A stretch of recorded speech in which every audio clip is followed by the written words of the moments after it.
Eu falei que era uma prova, né, meio de cabo a rabo aqui. Vamos lá.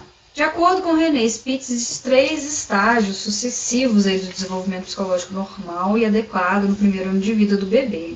O estágio que implica uma não distinção entre estímulos recebidos pelo bebê e seu comportamento é chamado pelo autor de... Aqui não tinha como fugir, gente. Tinha que conhecer um pouquinho da teoria do desenvolvimento de Spitz, né? Não tinha jeito. Vamos lá.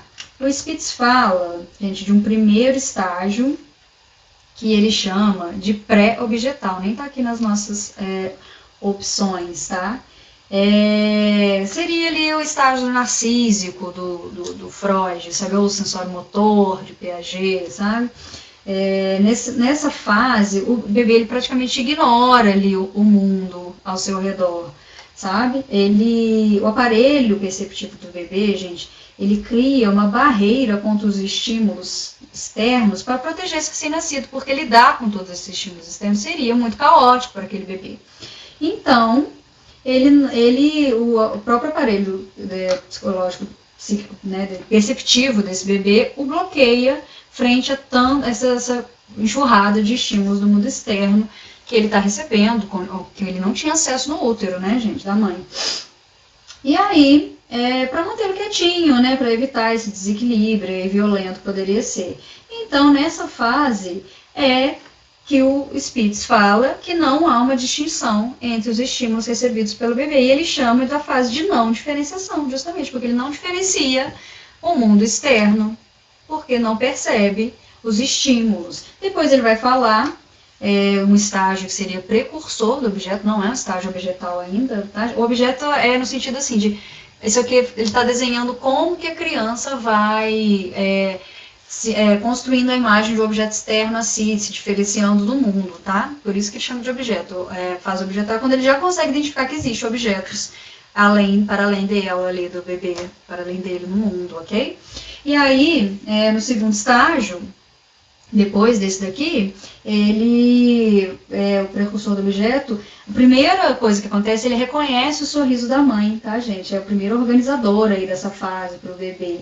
Isso acontece lá pelo 3º mês de vida, tá? Quando ele começa a reconhecer o sorriso da mãe. Ali começa a surgir os primeiros rudimentos ali do que é o bebê e o que seria ali o objeto. No caso, não é a mãe ainda, é uma relação pré-objetal, ele não tem essa ideia ainda de objeto formado. Mas começa a primeira diferenciação ali, entendeu? Rudimentar ainda. Depois disso, aí ele já começa, né, a reconhecer o rosto todo, esse objeto vai ficando mais claro. E aí, por último, vem o estágio próprio do objeto, que isso acontece quando surge, gente, um rosto estranho, tá?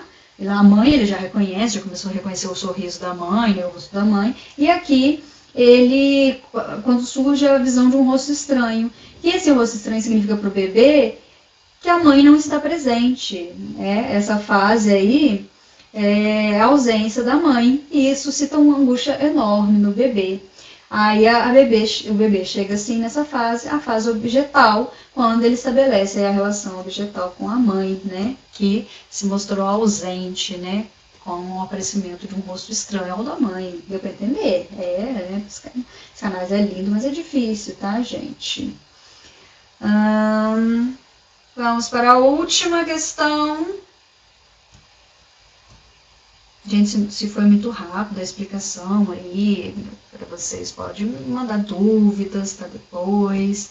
Porque resolver questão, não dá pra gente dar aula sobre tudo, né? Mas às vezes você, principalmente esses conhecimentos aí de psicanálise, você precisa saber ali, desde o início da teoria. Freud é muito assim, né, gente? Igual a parte do luto lá.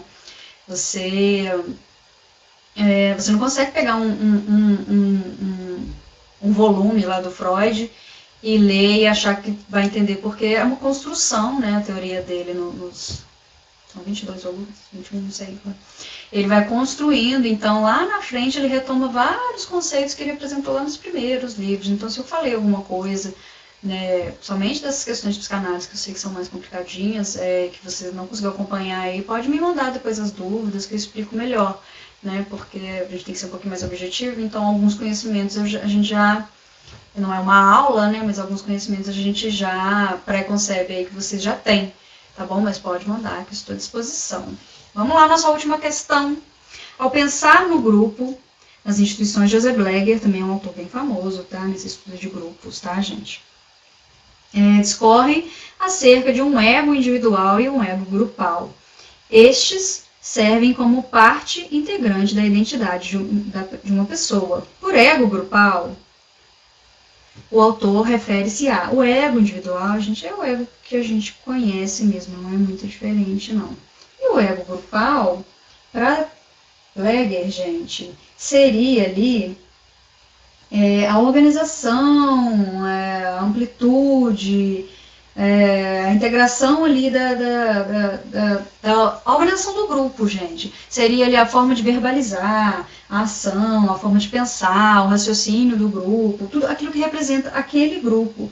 E ele fala uma coisa importante que vai ser aqui o nosso gabarito, que para que esse ego grupal se consolide, gente, é necessário que, de alguma maneira, as características ali dos egos individuais, né, de cada um que compõe aquele grupo, aquelas características que são distantes desse desejo de ego, desse que seria o ideal do ego grupal, né, como se deseja que seja aquele grupo, elas têm que ser bloqueadas de alguma maneira, tá bom?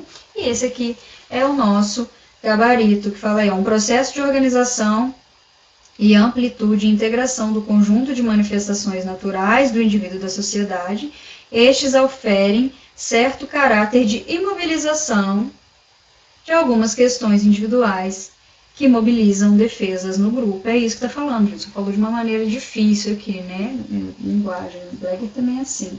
Mas é isso, para que o ego grupal se consolide, é necessário que eu mobilize aí algumas questões individuais, né, que vão provocar defesas no grupo, né, que vão ali desequilibrar esse ego ali a ponto dele mobilizar defesas, tá bom? Essa aqui é o nosso gabaritozinho de Bleger. Deixa eu ver. As outras assertivas são... Eu não consigo nem justificar para vocês o erro delas, não. Elas não se referem a grupal, mas alguns conhecimentos aqui são de Bleger mesmo.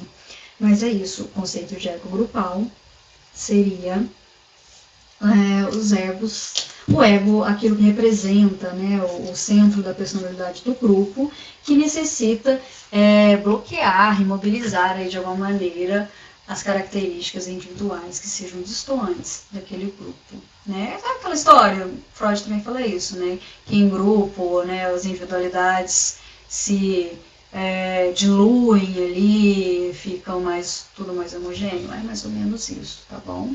Os teóricos conversam, gente. E é isso aí, assim concluímos a correção de mais uma prova, essa prova da IFC, espero que você tenha gostado, e é isso aí, segue a tia lá, dá uma força, tá, gente, no Instagram, a gente tem conta pra pagar, tá bom? @prof.rayane, eu aguardo vocês na próxima, até mais. Preconceito é uma atitude com Posso me falar, ok? tá? Eu sou professora de psicologia, tal de terapia, tá? Gente, quando a gente fala sobre a